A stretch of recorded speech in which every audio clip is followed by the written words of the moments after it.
Hey everyone, welcome to this radio video, and I thought that today we would talk a little bit about some tips for shortwave listening. A lot of people enjoyed the tips that I made in August about shortwave listening, and I'll kind of do a roundup of tips and tricks again today as of, we are January 15th, so mid-January, and I'm going to call it, winter DX tips.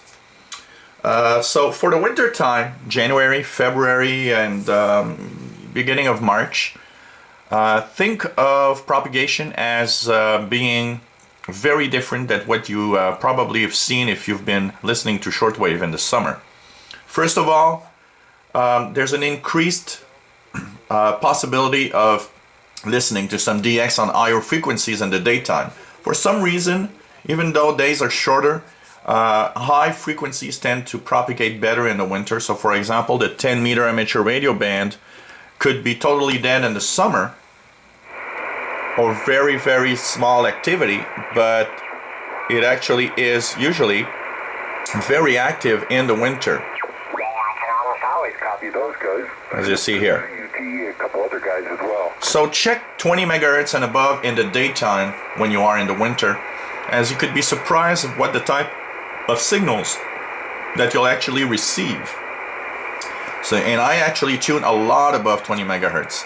If we look at 25 megahertz WWV time signal, it's actually coming in on 25 megahertz, and it's better in the winter than in the summer. And if you try it in the summer, you'll notice that there's a good chance you might even not hear it at all on 25 megahertz. There are differences in propagation. But winter propagation also brings very long nights, especially the more you are far from the equator and the closer you are to the north. Here we are 45.5 degrees north in Montreal, which is midway between the pole and the equator. And the nights are quite long. Sun sets around 4:30 p.m. and only rises 7:30 a.m. the next day, so it makes for very long nights. What that gives is that in the evening, we get quite a low maximum usable frequency in the daytime. So it means in the nighttime. So, starting after sunset, gradually go down in frequency, but after maybe 2 hours of sunset, you'll notice that, the best bands are below 10 megahertz. And as the evening grows later and later, you'll even notice that the chances are that you'll hear signals mostly in the 49 meter band. So, going below 7, 8 or 7 megahertz is even more important as the night grows late. So that's the effect of very long nights. It doesn't mean that you shouldn't tune higher frequencies, but it's propagation is one of those things that's not rock solid. It's not something that you decide this is how it works and that's it. There are a lot of things that change the propagation. Solar flares, solar activity, and being higher or lower gives you details of how well propagation works. For example, in the evening, I've noticed that in the past few weeks, Romania in 7 megahertz is not very strong, but in the 49 meter band, the 6 megahertz, it's stronger. So, take account of that. Take account of also another thing, the fact that in the winter time during early evening, you might actually have interesting paths to signals that are south of you. So on higher frequencies. An example is that even though I don't hear much signals on the 25 meter band, 11 megahertz, even at 10 p.m. after many hours of darkness, Cuba on 11760, also Radio Nacional Amazonas from Brazil 11780 come in quite well. So there's a change, a shift in the direction where you're listening to signals from. So these are all little things to check for. Have you maybe noticed in the summer, for example, Radio New Zealand for me is a regular in the late evenings. But in the winter, it's almost impossible to hear on 15720 around 03, 0400 hours UTC. Same with Radio Australia. Radio Australia is a regular for me in the evening in the summertime, but now in the winter with the long nights, Radio Australia is almost gone in the evenings. It's the only time that I really hear Radio Australia is in the mornings around 1200 hours, 1300 hours UTC on 9580, and another one that's coming in quite well is 12065 also. And by the way, Radio Australia is really facing drastic cuts, so there's going to be a lot less transmitter hours for shortwave, unfortunately, from Radio Australia coming in the next few weeks and months.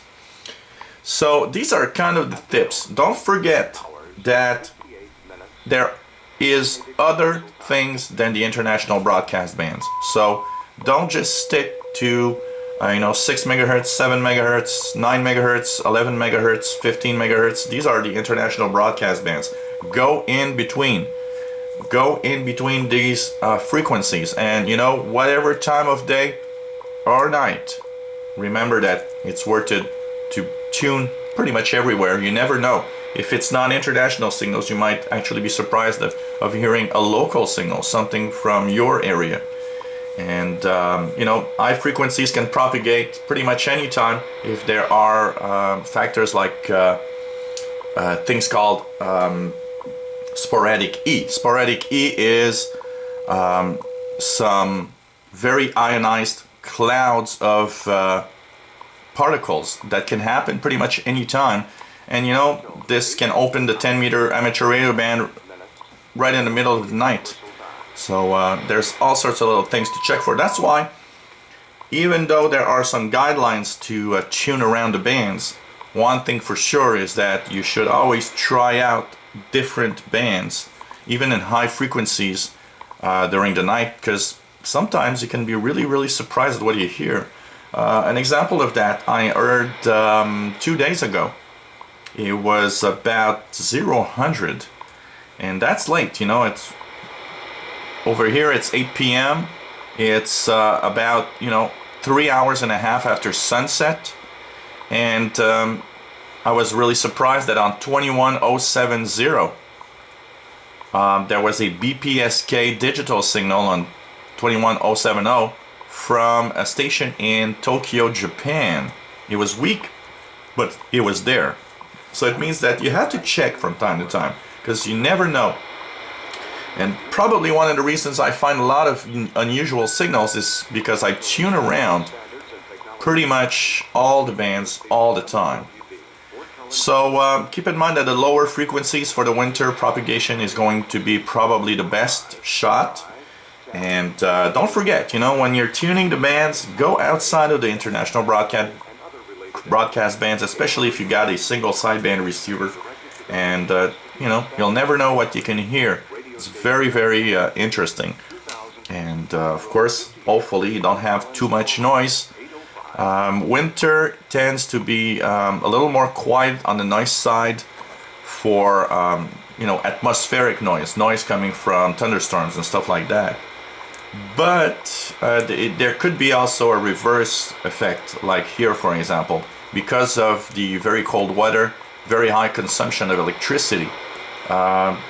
Electrical noise can be higher, so you got to take that into account. Try to find a spot where you have the least noise possible. So these are little tips and tricks for the winter. So these are good for January and February. Hopefully you will tune around the bands and try to find interesting signals. And remember, daytime high frequencies.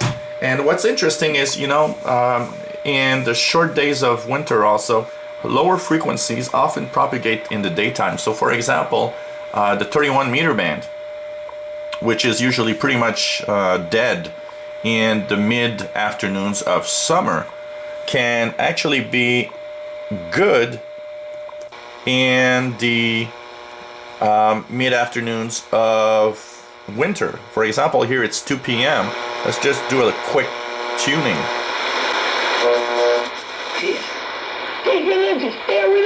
So there are a few signals, you see. Can't you be quiet? He said no. You can hear Europe. This is Radio Exterior de España. So it gives you an idea that, you know, 080. even if it's mid-afternoon, I hear signals that I would probably not hear in August or July. So these are things to check for also. So tune around the bands, and hopefully you'll have fun tuning the shortwave bands. Tune often is the best thing you can do to find unusual signals. And hey, check out the schedules from the different you know, internet sources, whatever your source is, on shortwave radio schedules. That's also good source of schedules and understanding what signals are transmitted to your part of the world at a given time. So I hope these little tips help understand a little more winter propagation, and we'll update this video probably in March, talk a little bit about you know, the propagation of equinox, the propagation during, you know, the early spring, which are great times. And actually, as the days slowly get longer now in the northern hemisphere, we'll have really cool propagation coming up. Thanks for watching.